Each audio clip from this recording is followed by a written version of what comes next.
आल पाकिस्तान जोया कौमी इत्तेहाद के वक्त की मरकज़ी सदर रियाज अहमद जोया से कराची में मुलाकात। जोया न्यूज़ नेटवर्क प्लस के कराची से नुमाइंदे उमर जोया की रिपोर्ट के मुताबिक गुज़िश्ता रोज़ आल पाकिस्तान जोया कौमी इत्तेहाद के एक वफ़द ने मरकज़ी सदर रियाज अहमद जोया से उनके ऑफिस कराची में मुलाकात की। मुलाकात में मरकज़ी जनरल सेक्रेटरी इनामुल्लाह जोया समेत बलोचिस्तान से आए हुए वाइस चेयरमैन करीम बख्श जोयो, वाइस चेयरमैन सिंध मुश्ताक अहमद जोया और जनरल सेक्रेटरी बलोचिस्तान आबिद हुसैन जोया ने मुलाकात की। मुलाकात में जोया कौम की फलाह बहबूद और तरक्की के लिए गुफ्तगू की गई।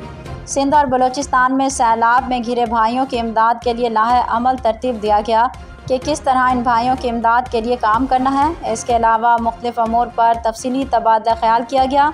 इस मौका पर मरकज़ी सदर की जानिब से शानदार इशाया भी दिया गया।